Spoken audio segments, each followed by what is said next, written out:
Hey, what's up, everybody? No, I am not Greylock. I am Zeus, or Zeus Adamus, here sitting in with my fellow co-host, DBQ Hams. Hello, everybody. So I don't think anything is going to be usual or standard tonight. This is episode 64 of the Band of Gamers podcast, and we're off to quite a jerky start because it's just the two of us tonight. Um, and I'm just in like a I don't know, a slip and slide vacuum shoot from 3 in the afternoon until the show, um, going from work straight to picking up the kids to swim lessons and then trying to get in front of the screen for this. And as I said, Gray unfortunately couldn't be with us tonight, nor could Osiris Prime, nor could Solo Racer X or Stone Cold Chaos. And we had to shift the tech around and kind of so. At any rate, here we are. Um, so DBQ, let's just get straight to it. What have you been playing? So this week it's just the two of us, and last week it was just Gray and Prime. So I was watching them a little bit from my hotel room as I was out on the East Coast. And by the nature of traveling and spending a lot of time in airports and not a whole lot of transfers, which was nice. But I did bring along my Vita and got some portable game time in. And the other week, a couple weeks ago, I talked about the demo of the PlayStation 4 and PS Vita game, World of Final Fantasy. And so I've logged now between airports and flights. I've logged about 7 hours into the game. So the game itself is a whole lot better and deeper than the demo. The demo really doesn't do the game justice. But the game itself it very much plays on the nostalgia of classic turn-based JRPGs. That the story is what it is, and it's guess what? There's people that have amnesia and don't remember anything, and shocking as that may be. But truthfully, the interesting thing about it is not so much the character designs. The fact that it looks like some of the characters are out of Kingdom Hearts, or some of them are Funko Pop toys. The interesting idea about it is really about uh, kind of the mechanics of collecting different monsters through the Final Fantasy world. So I can talk a little bit more about that, but did you have a question, Zeus? Yeah, so I want to ask, since you kind of rattled off the kind of standard stock shticks that they do to you in a JRPG and especially Final Fantasy. At any point, do they take all of your equipment? No. So you start out with not a whole lot, right? I Mhm. mean, so that's already happened. So you are, and I guess since it is just the two of us, we could interrupt each other all the time without having to be polite. Um, but you start off with being these kids who used to be able to control all the different Final Fantasy monsters, and so the people of the world remember you in legend, but you have no idea who you were. So you're starting off, and which works out, because this is where kind of the Pokemon-esque aspect of it comes in, is where you are collecting different monsters and characters that have elemental affinities, and so and they level up, and then they end up with like a Final Fantasy X, or even like a Diablo 2 type of skill tree, where every time you level up you get points and you can invest them into certain skills, and as you're moving across the board you're unlocking other things. And then in a similar way to Pokemon, if they hit a certain level, you can evolve them into a bigger creature and get them more powerful.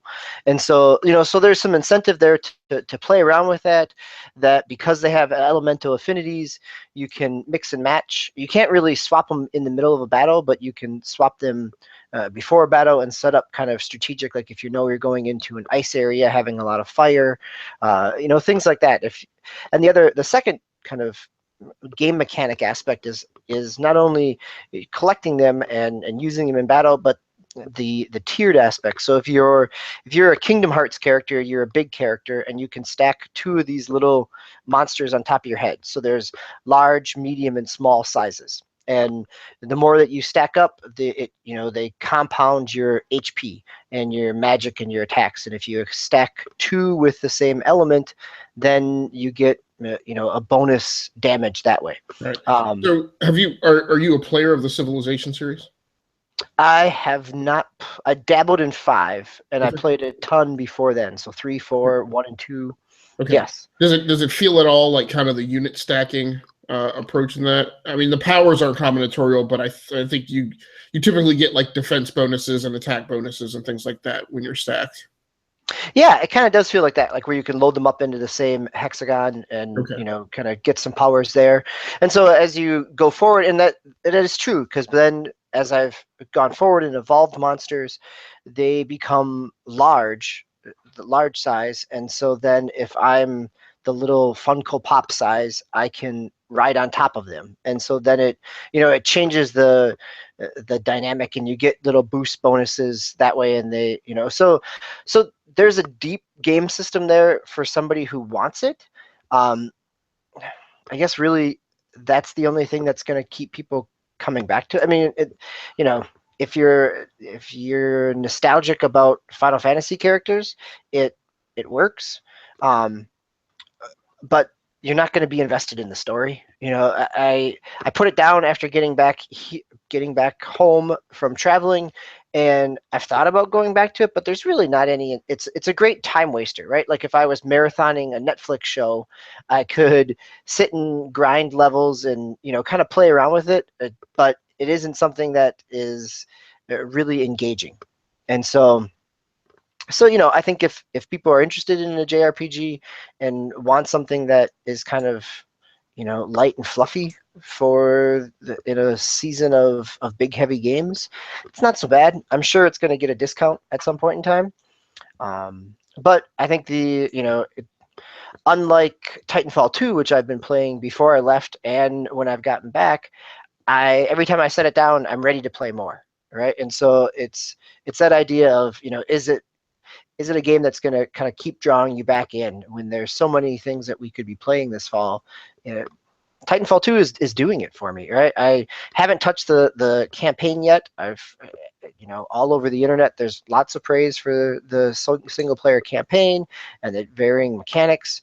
But really, I've been kind of hashing my way through playing multiplayer matches and not being great, but getting better at the mechanics of jumping on the back of a Titan and ripping its battery out and tossing a few grenades in and trying to be a team player that way.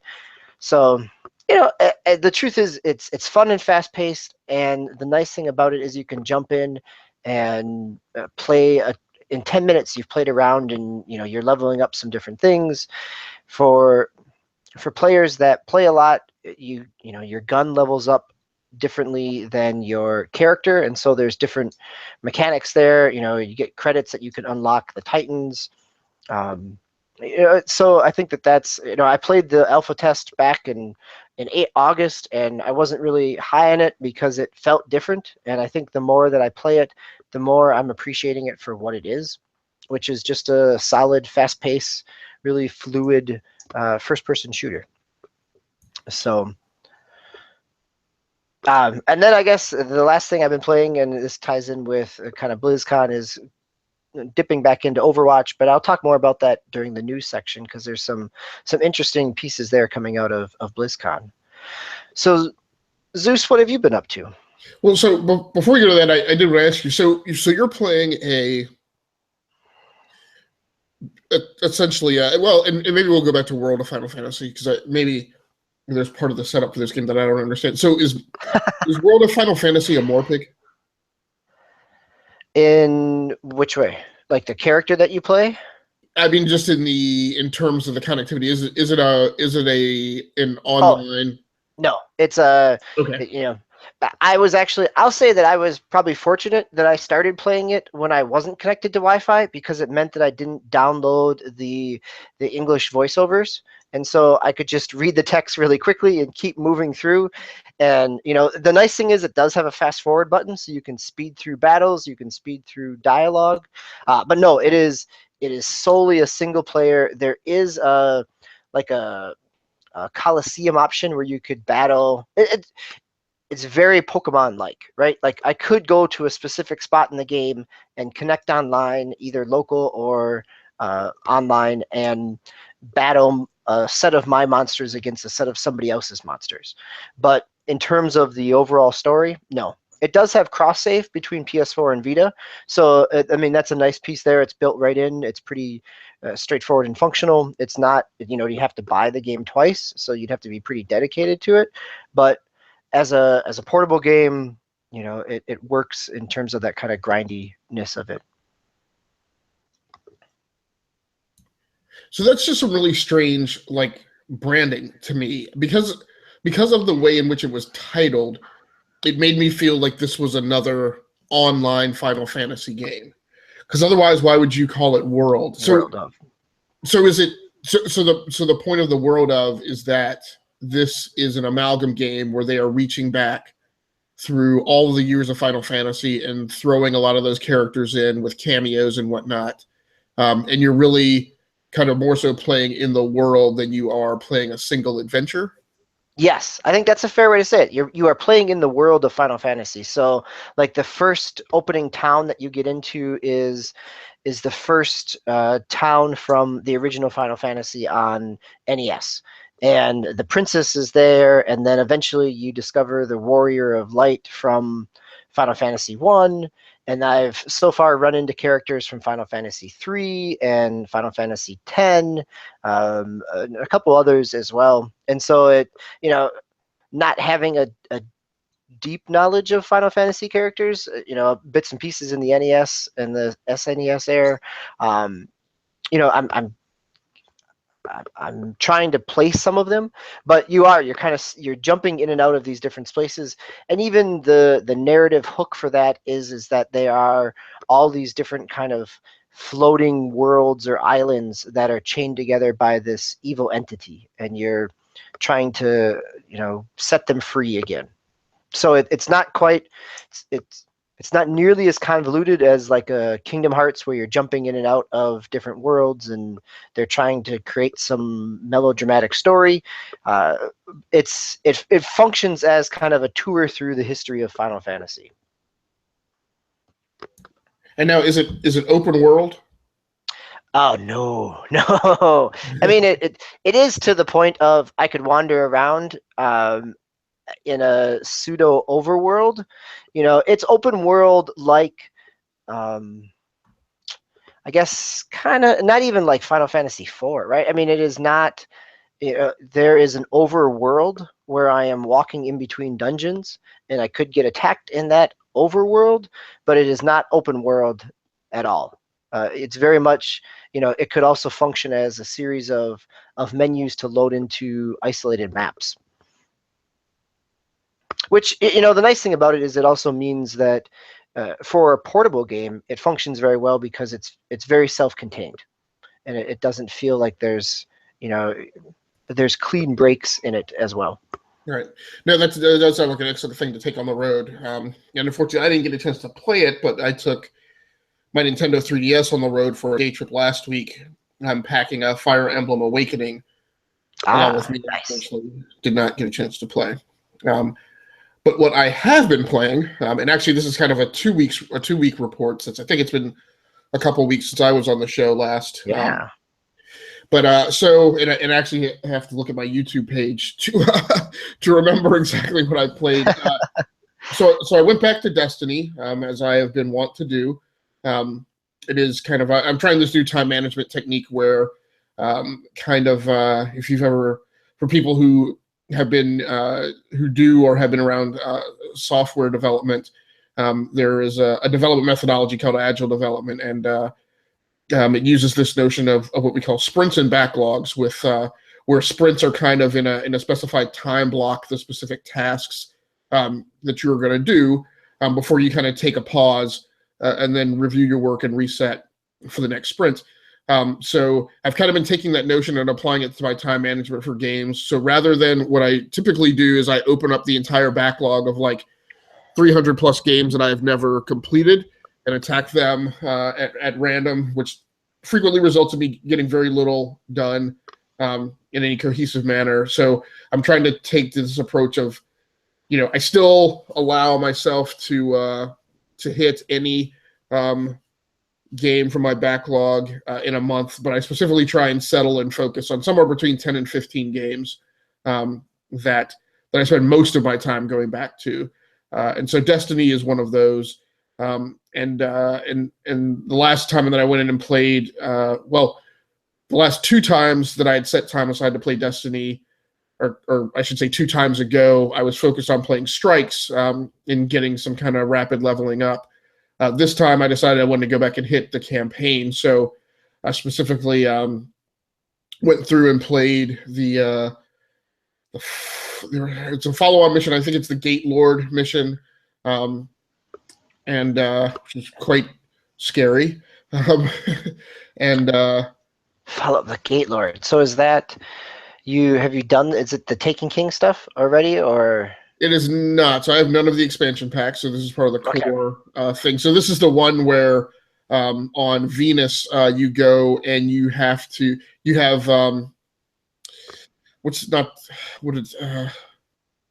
are the mechanical guys called? The Fallen? Yeah, the Vex. Vex. Yeah. So you have lots of Vex coming out of these either interstellar or interdimensional gates, gateways, kind of look like little stargates. Oh yeah, this is the final boss, right, of the original. Is it really? I think so. I hope not. Did you have like a really big one that you were fighting and taking down? Yes, yeah, like a ginormous one. Yep, and there were like 3 different gates, and they're yeah. Yep, that is welcome to the final boss of Vanilla Destiny. Really? Are you serious? Because I'm only at like level 30. Yeah, that was level 30 was the max. Again, level 30 was the max before Taken King.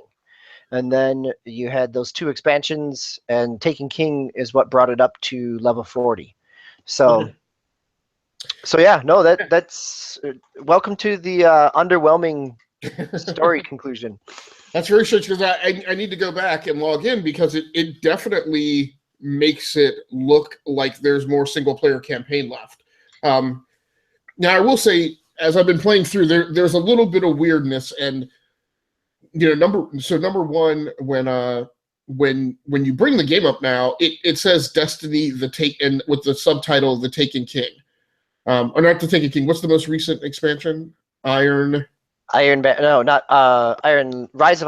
Rise of Iron. So I think it's Rise of Iron. I don't think it's Taken. I think it's Rise of Iron. Like, whether you have that DLC or not, that subtitle is on your opening page when you boot the game up. Which makes sense. I mean, that does it in online role-playing games as well, right? It's that kind of hook to try to get you to buy the next expansion. Okay, and then the other thing, and this is I wonder how many people don't have the DLC who have discovered this, is just because you don't have the DLC does not mean that you will not encounter enemies that are in the DLC if you happen to cross paths with like a level 40 or something who invokes like a Taken assault or something like that. So I have wound up having to fight significantly more powerful enemies with my vanilla Destiny, abilities and weapons available, because I've happened to like run across paths with like a level 40 who has the expansion DLC. So has that been in a patrol then that you've had that happen? That has happened. It's happened in patrols. It's happened in strikes. And it has happened in campaign missions if they happen to be like on the same in a shared zone. Yeah. Right. Yeah. So it's oh, that's interesting. That I think that idea of how they've instanced that is right. I mean, because there was a point in time, and if Gray and Prime were here, they would talk about how not upgrading to the Taken King locked them out of a lot of content after the first year. Right. And I think not upgrading to the Rise of Iron, it didn't lock you out of nearly as much, because I waited a couple days just to kind of see what the difference was before jumping on. But it sounds like, and maybe that's because as time has passed, they've integrated some of those revised strikes into, they've gone back to some of the original Destiny strikes, and they've either, they've upgraded them with Taken enemies and, make it a little harder. And so I didn't know that they were now part of the playlist. So that's interesting. Yeah. It's it can be exciting on some nights, and then other nights it can be quite scary. So, um, so as always, I've been continuing to enjoy that, and I'm probably gonna do like I think it was Solo who mentioned that, when he jumped back, he's also recently jumped back into Destiny, and when he did, he just went ahead and grabbed the $60, like, here's all the expansion DLC in once. And if I'm seriously at the finale, if I've seriously just beaten the finale, the campaign finale, then I'll probably do the same. Like I said, I need to log back in and see, because again, there there's this weird nexus where some of the expansion DLC sometimes appears to be available, or maybe it was like side missions that were implemented when the DLC dropped, but weren't actually technically part of the DLC. So I'm not sure exactly what it is. So I'll be going back in to figure that out at some point, I'm sure, before. Oh wait, I don't think you're at the. You're not at the top yet. I mean, they're not at the final boss. So there's the Eye of the Gate Lord, where you're kind of at the top of this kind of geometric structure, right? So that is that I believe. I think that's the mission that I have next. So I just defeated the Gate Lord and got the Eye. Okay, so then you went to like a cutscene in the reef where they gave it to you, and the blue people said, "Great, it's here." Yeah, you're not at the end yet. Okay, okay, right. Yep. No. Again, I think because you end up fighting so many of the Vex kind of robotic enemies that they starts to blend together. So yes, you do have a little bit left to go. I'm not saying that it's going to feel satisfying, but right. You're not at the end yet. So the other thing that's interesting, again, because I tend to not dive deep on games mechanically, and that's probably something I need to, if this is that time of the year, we should definitely set up an episode where we start talking about our gaming year resolutions. And formulating them for 2017. That would be good. Yeah. Yeah. But one of the things because one of my objectives have been I wanted to get back to games being like immersive and like living in a game. And one thing that I have not done, because I focus more on playing more games and not like wholly enjoying any single game, is I don't dive deep on like the mechanics. So I kind of surface strafe a game, and I'm like, if everything isn't like readily apparent to me and I can't get into it in game, and of course Destiny does this whole thing where there's a lot of stuff that gets documented outside of the game framework itself. Like there are lots of things about the game that I like don't understand or like don't get or haven't gotten a grasp on. So those are probably some things, in the following year that I would probably like to get a little deeper on than just scratch the surface. I think that's really interesting because I mean, I agree with you. I end up in that same spot, and part of it is feeling like I should have something new to talk about on a podcast, and also just not having the time to kind of dive in. And maybe it's the nature of the last comments I had on the world of Final Fantasy, but by being disconnected to the internet and sitting stuck somewhere, I did have the opportunity to kind of figure out those systems a little bit more. And and so that was something that was unique, but you're right. It's not always, it has to be intentional almost. Right. Exactly. And part of it is just like getting married and having kids and family, right? Because there's about 2 to 3 hours of just like surfing the web time, right? Whereas before, what I may have done is I may have come home and taken an hour to like sit and gone. And this is what I actually that I was trying to talk about in this. My whole point of this is so the inventory system in Destiny, I have never dove deep on, and so when I've gone to that inventory page and I kind of look at like all these icons of stuff that I have, I'm just like, whatever. Like very little on that page specifically says use this for this, use this for that, right? Well, so what I haven't understood is I have not understood that I've had these packs that can instantaneously generate ammo replenishment.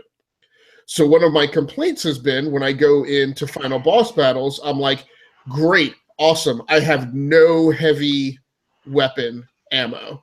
right? Which I'm still a little frustrated by. Like I feel like in all of like the little minion enemies that they have as you go into boss battles, that like as you destroy them, like it should be more consistent that some of them drop heavy weapon ammo. And I've definitely been in some where they don't. They'll drop special ammo, so I wind up with 8 shells for my shotgun, but they don't drop rockets for my rocket launcher. Yep, it's always been, and they've balanced it multiple times, but it's always been it's been very sparse. And so having those heavy ammo synths has always been, but there's nothing in game to tell you to use them except if you hover over it, right? Right. Yeah. So and there was no, and maybe there was, it was so long ago, maybe there was a tutorial that pointed that out, but like I don't remember it. So I have fought many boss battles with like nothing but my primary weapon. But this time I had figured that out and finally remembered to use them, like when the little like respawn limited thing comes up on the thing. So there was one boss I can't remember. I think it was the mission before the Gate Lord. He wasn't a Vex. I think he was a. Is it the Fallen? That have like the knight. Yeah, they've got the forearms and kind of big helmets. Is that? Yes. So I can't remember what their base. Fallen. Yeah, is their base enemy type is like a ding or a. Yeah. Yep. Kind of jackal-like looking. Yeah. And then they have the wizards and the knights, right? Oh no, those are the hive. Those are the moon people, right? Where you have like the wizard that flies around and shoots stuff at you, right? And then the knights have the big sword and. Yes. Yep. Yeah. Okay. I think so. I don't know. Yeah. It's either that or, but anyway, like some enemy, right? Yeah. Exactly. So some big stomping enemy. I actually just like rolled it. He was in a throne room, in this subterranean base, completely on the other side of the chamber. Because I remembered to replenish, my heavy weapon ammo. And it seems like I always have had one of those things, but just never used it. But boosted my rockets up to where I had 4 shells and literally walked into the room, like fired 4 rockets, like in between all sorts of different cover things. So he never had a chance to shoot me, and wound up like basically not having to work to take down this boss. I just wound up hitting him 4 times with rockets. And that's just an experience I haven't had in Destiny before. So I'm glad I finally figured some of that stuff out. Now being at an age where I can't just Google all that stuff on the internet. But let's go ahead and get over to news, and I'll just mention. So I've been playing that Forza Horizon 3. I guess I'll mention on Forza Horizon 3. I'm playing that on PC. I do have it for Xbox because cross-buy is a wonderful thing. There was a pretty big patch, I think, that was released sometime shortly after I got the game, but after I kind of set it aside to play some other things. On PC, that's pretty wonderful because playing on it, because the game was not well optimized, or didn't really take great advantage of SLI when it first dropped. It seems like that patch has done a lot because before the patch on my SLI rig, I would get like maybe 17 frames per second with all of the settings turned up. And after the patch, I went back because I had dropped the settings down to medium. I went back to the game, boosted all the graphic effects up to ultra, and the game plays at a consistent 30 frames per second now. And basically typically goes back and forth somewhere between 30 frames per second and as high as 47 frames per second. So it looks like that optimization has been pretty good. And what's your graphics card again? So I've got 2 GeForce GTX 1070s. One 1070s, that's right. Yes, yep. Yeah. One from Gigabyte and one from Zotac. Because one of the very important things I learned from building this rig, which just people don't tell you, and I've always assumed that those 2 cards had to be from the same series and from the same manufacturer, and that is not the case. They just need to be the same GPU, but you can use different brands. So does Forza take advantage of that with the dual card? Has that made a difference? Yeah, definitely it has. Like I said, I can now crank because it's a little snobbish, but now with those 2 cards, right? My approach to games is when I buy a new game, I immediately go in and crank all of the graphics capabilities up because I'm like, this is how this game should play on my hardware, and see what it does. With Forza, out of the box, I had to back off of that. Gears of War, it plays fine with everything cranked up. And now with Deus Ex, I did have to back off a little bit because it apparently has a little special sauce, and that's the tough thing. It's determining whether or not there's really been a game deployed that actually can make a GTX 1070 SLI pair work that hard, or if it's just that the game hasn't been well optimized for SLI. But Deus Ex, Mankind Divided, I definitely had to back off a little bit. So, but Forza, it added another 10 to 20 frames per second when they dropped that patch and optimized for SLI. So other than that, I have been going back and playing Marvel Ultimate Alliance on my PlayStation 3. There's a streamed episode of that on my YouTube channel, and I did get my redeem code for buying one of those GeForces from AMD, and that was a code for a free version of Deus Ex Mankind Divided for PC. I had already bought it and I've started playing it, and I'm furthering the campaign on the PS4. But since the PC version was free, I wanted to get it and just see how it performed. So I played a little bit of that as well. So let's go ahead. I'm sorry. Go ahead, DB. No, go ahead. So let's go ahead and go to news, and let's try and kind of steamroll through because I'm not sure how long we can go tonight. Yeah, that's fine. I don't know that there's any huge topics out there for us to really dive into as well. So, I mean, potentially, there's topics to talk about in the world of games, right? There's news of Bethesda not sending out review codes, and people have talked about that. There's the ups and downs of Call of Duties, and you've got a news story there. But the news story that I wanted to bring up, and two of them really, I guess, is because it was BlizzCon this past weekend, which was actually a fun time of sitting on Twitch on Xbox One and watching some Overwatch and Heroes of the Storm with my son, and that was really neat. But the piece that ties into that is the Overwatch. They had a tournament, but then Blizzard also announced that starting next year in the spring or in the fall of 2017, they're going to start an Overwatch League. And the way they describe it and the stories that are out there around it are probably, it sounds like the closest thing to an actual standard sports league that esports has become, where they talked about the importance of having an off season, where in esports, you can play all year round. And how do you get people excited about that and not having it be about the prize money, but about the championship and the title of it? And they're tying teams to cities to try to, cities are even around the world. And the nice thing about Overwatch is it is kind of a multinational cast, and it's this weekend South Korea won, but there were teams from Sweden and all over the place. And so it has the potential of being a neat way for people to invest in a game. I think the other piece of it that makes it feel like a professional sports team is that they're also going to do a combine. Like the NFL has their combine every spring where players come and try out, and they lift and they do their sprints and they do all those things to see their abilities.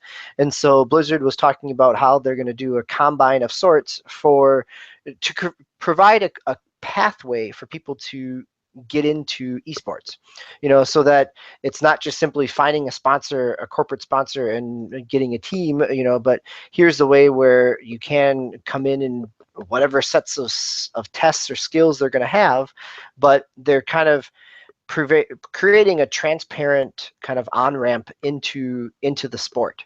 And which again, all these things, as somebody who's enjoyed and followed professional sports for most of his life, all make a whole lot of sense and suddenly make esports feel more like, more like soccer or baseball than esports feeling like poker, right? Where a poker tournament, it's about the money, and it's about, it's not really anybody's investment, and maybe you have an investment in a player because you recognize their name, but it seems like Blizzard's trying to do something different. And the interesting thing is that they've specifically said they're not trying to undercut any of the other esports leagues that are out there, like MLG or any place else, that those are all part of their league having an off season also then provides an opportunity for those leagues to still exist and be another source of for Blizzard's case, they win both ways, right? If the league is successful, great, and if not, there's still other gaming tournaments that are playing. It'll be interesting to see if this vision actually happens. But if somebody's got the money to try to do it, it certainly seems like Blizzard has that potential. Yeah, I think what I need from esports, not saying that I'll ever be interested, but to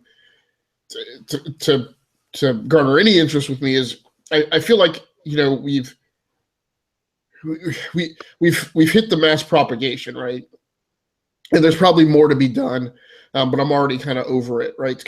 Because we already live in this era where like every game publisher has to have their own like online store, and connected DRM and all that kind of stuff. So in order to be a gamer now, particularly on PC, you have to have about 5 different accounts to be able to buy your games, which is a frustrating. Right. Yeah, you've got to log into every publisher's in addition to whatever client you're using. Yeah. Right. So there's that, and I kind of feel like it's been the same thing in the esports realm, right? We have like some kind of league, many of them bush leagues, around like every game or every like bundle of games from a given publisher or games of a certain type. And so that's just exhausting. So what I kind of need to see is I need to see like one big primary league, or I'd even be happy to see these as conferences within a league, that focus on a genre, right? So put all the MOBA stuff in one conference, right? Put all of like the first person shooter stuff in one conference. Put all the RTSs in a and have those conferences be like focal points for that type of gaming. And then even if they all existed as part of like a larger league, then I'd be happy, seeing championships. Like it would be cool to see like a season championship in esports that was like, you went up and spun a big wheel, right? And that determined what genre was the championship was going to be around, right? And it might just play into the hands of like if it's a first person shooter for the first person shooter people from that conference, right? But wouldn't it be interesting if like you spun the wheel and the game genre for the championship was first person shooter, but like the two teams competing in the championship were like the team from the RTS league and the team from the MOBA league, right? So, and maybe that could even be the thing, right? Like the two conference champions who were going to vie for the championship, the genre of the championship game had to be something outside of like whatever their conference core competency was. So, but isn't that like saying, the World Series is going to be by the Washington Wizards and the Chicago Bears, right? I mean, taking players that play two different. I guess it's a question of what counts as a sport, right? Is video games, as a whole in mass, is that one sport, or is it, does the genre count as a and I would think that there's people listening and out there playing that would say even within a genre of FPS that each different game has enough different mechanics that you're going to specialize. I would think that would be interesting, right? To take a MOBA or an FPS and say, okay, well, this is an FPS championship and each tier is going to be a different game, and then the finale is a randomized one, so you have to be good at a number of different mechanics to be able to qualify or to progress. Yeah, I don't know. It's so early in its life, if it even has a life, right? Like if this is something that isn't just a fad, it's hard to know what is going to stick.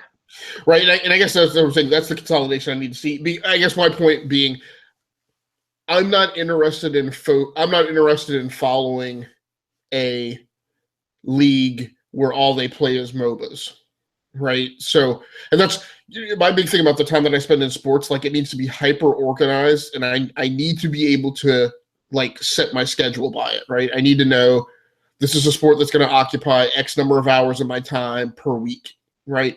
On what day of the week? While we're in the state where like this league plays shooters, this league plays MOBA, and like if you want to watch both of those things, you're investing time in two different organizations that have no interrelation between each other, and you're deep diving on one genre. And I'm like, that's what I don't want to do. Like, I want to be able to like invest in a league that covers multiple genres, but I don't want to have to follow 5 different leagues, and invest time across all of them when they don't interconnect, right? And then what, then when you have a championship, you have a championship across 5 of them, right? All doing different things. So sure, right? It's like going back to the Nintendo World Championships, right? Where you were playing multiple different game types all on one system. And yeah, it was about being a well-rounded gamer versus, right. And that's an interesting discussion there at some point as well too, right? Is that idea of kind of siloed gamers, and that people that dive in deep into certain genres. Right, and we definitely won't go into this because I know this pulls up controversy whenever I say it, but it's my viewpoint. Like, I don't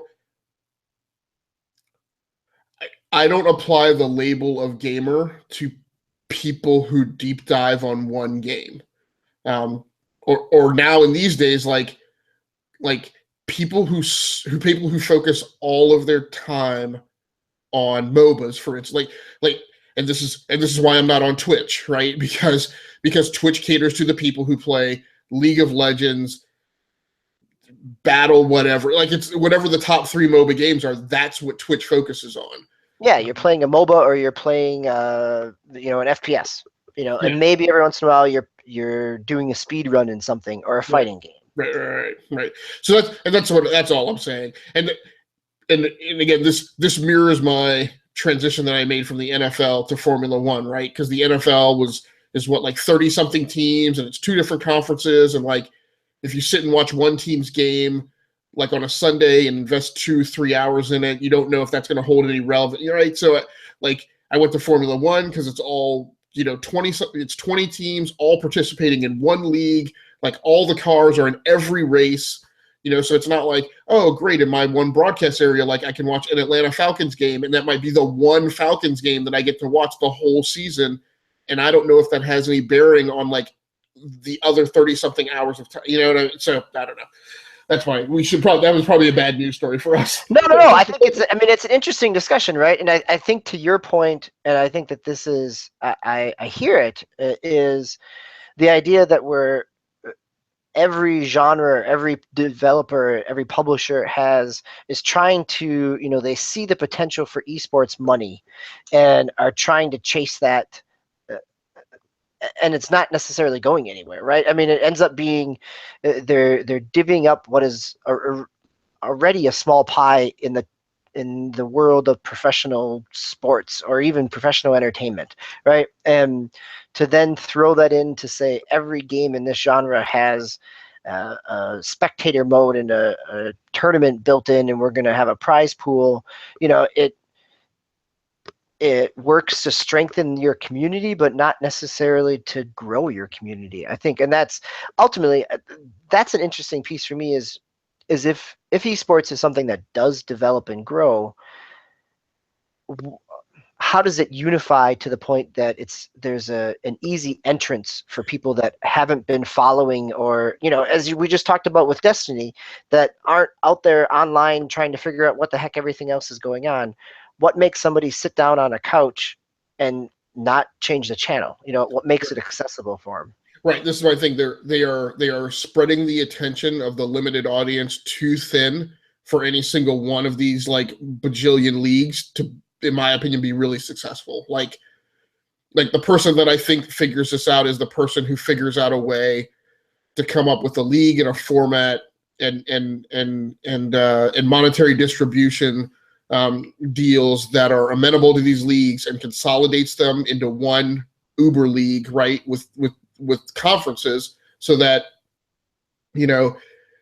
if you're gonna sit down and watch esports for 2 hours on a Sunday, right? That they or even that there's nights a week, whatever the format is, that there is deterministic time with specific schedules covering multiple genres, but all having relevance within a unified championship. So I don't feel like I'm wasting my time if I spend time watching a MOBA, or to defend against me feeling like I'm going to waste my time. MOBA games are on Thursday night, and then I'm like, cool, so I don't have to bother wasting my time on Thursday night, and I know shooter night or whatever, or Saturday afternoon, or whatever the case is. I think that, to me, I feel like that's what I would need to be interested. The predictability of it, is something where, I think that's where something where racing and the NFL have often, the NFL numbers are down this year, but they often have bigger viewership numbers than Major League Baseball or hockey, because you have so many more games that go on over the course of a season. Is that, which one is the one that's meaningful, or do you just tune it out until you get to the playoffs? Right. So, because it's easier to digest and focus on 16, 17, 18 weeks of football, right, than try and track 163 baseball games in a season. Right? Yeah. And I think just to bring it back to the story, and then we can move on, is that's one of the things to me that stands out to Blizzard's point of acknowledging that they need an off season, right? Like, the thing about esports that I have dabbled in it and have watched a little bit here and there, but because it always just cycles into another tournament, and then somebody wins and they get ready for another tournament, right? There's no downtime. There's, like, I could watch it casually and get some interest out of that individual instance, but following something, being invested enough to care if it's something that never stops is a big time commitment. So that's I guess the other news story that I wanted to bring up out of BlizzCon, and this is much more of an old PC story, right, is that they're rebuilding Diablo 1, or a couple levels of the 16 of the Diablo 1 dungeons in the Diablo 3 engine. So just kind of a neat, it's 20 years, and they're even doing a filter over it, so it has that kind of washed out gray look that the Diablo 1 did. And now all it really needs is a lot of hackers with duplicate items, dropping them all over the place to really complete the feel of original Diablo. Right. So, and that's a story. There's a theme in that story that I want to come back to in a later episode, where maybe we talk about the prevalence for that type of practice occurring, right? Gears of War 4, I guess maybe it was the version that I bought, but I didn't even remember that this would happen. It just showed up like in my Xbox Live account. But I guess the version that I bought had previous versions of Gears of War bundled in it. And yes, if you were buying it within like the day one edition or pre-ordered it, that you ended up getting all the backwards compatible games as well. Yep. Yeah. And then of course Call of Duty. I think if you bought some level of it, you got Modern Warfare redone. So I want to quickly go to one of my news stories. I'm not going to cover both because I do have to bounce in order to be on another show tonight. But I just want to talk quickly about the UK sales charts. Again, these are not the US sales charts, and sometimes the US sales charts are different. But I feel like the UK sales chart numbers tend to come in more consistently. And so we can read a little bit of what we would expect the US market is doing, because we run very similar. But as you might expect, Call of Duty Infinite Warfare is at the top of their sales charts, followed very closely by Battlefield 1. It's in that the fight between those two is always kind of the interesting title bout each fall. I'll throw out FIFA 7 because I don't think that reflects the U.S. market. But maybe soccer is definitely more popular now than it has been. The Skyrim Special Edition was next. Titanfall is up there. As well as Mafia 3. Now, this is a weird one for me, and I don't want to get into it too much, but the strangest thing for me, as being a guy who played the original Mafia, and, like, no one cared, right? That game was, at least originally, I think only on PC, and eventually it found its way to consoles. Mafia 2, I was always very surprised that like people would pop up talking about Mafia 2, and I'm like, how did you like even garner interest in that when the first version was only on PC, or at least arrived the consoles late? So and this time around, it seems like everybody is aware of Mafia 3, and it at least had some interest in how it would do. But it's super strange to me that it's popular enough to be up on the charts in the UK sales charts. Yeah, I think right, because it's set in a Vietnam War era down in Louisiana. It's very American in that sense, and maybe that it also came out at a time when there wasn't a whole lot of other big name releases, right? Like Destiny had an expansion that wasn't really that big. Forza was out there, but I guess Gears of War 4 was out around the same time as Mafia, but this was who's Mafia? Mafia is 2K? No, it's I forget. I'll have to look it up. Yeah, I'd have to do it, right? But I don't know that they had a whole lot of other big games coming out. So maybe that's where it gets a little marketing push.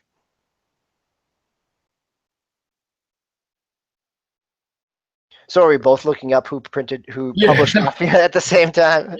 Yes. You might be right. It might be 2K. Yeah, it is 2K Games. Okay. Yeah, so it's just very interesting. And again, this is up on the charts in the UK, and it's actually ahead of Forza Horizon 3.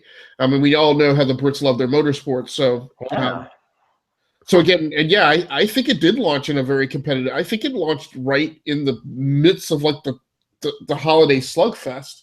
You can actually, it was the first week of October 7th. Right, so that's smacked up in the middle of the Horizon 3 release and Gears of War. So yeah, that's pretty amazing. It'll be interesting to see what U.S. sales charts look like for it then too. Yeah, absolutely. Star Wars Battlefront still in the top of the sales charts, selling well. I guess they're, what surprises me with that is that there's still people out there who are interested in the game but had not already bought it. Yeah. Although it continues to hit price drops, I suppose. That's true, and we now have Rogue One coming up, right? So there may be a surge of like people who are suddenly wanting to get into that. Rise of the Tomb Raider 20-year edition, Rocket League, Overwatch, and Fallout 4 in that mix too. So it'll definitely be interesting. So Paul, I think it was DB. I think it would be good to go ahead and wrap up at this point. That sounds good, Zeus. All right. Cool, man. Always good talking to you. I wish. Yeah, same to you. I think, the one thing I'll say as a closing, just to tie off that last story, is it'll be interesting to kind of watch sales charts for Infinite Warfare to see if it continues to sell well or if it gets a spike in the opening and then kind of dies away. So we'll see. But that's what next week's for.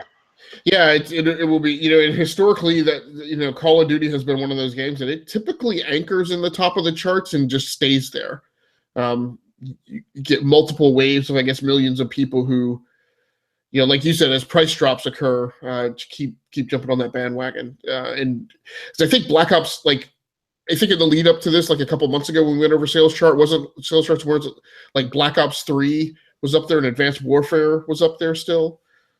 Yeah, I think at least Black Ops 3 was still in that, it was still charting. So yeah. Very cool. So always good talking to you, man.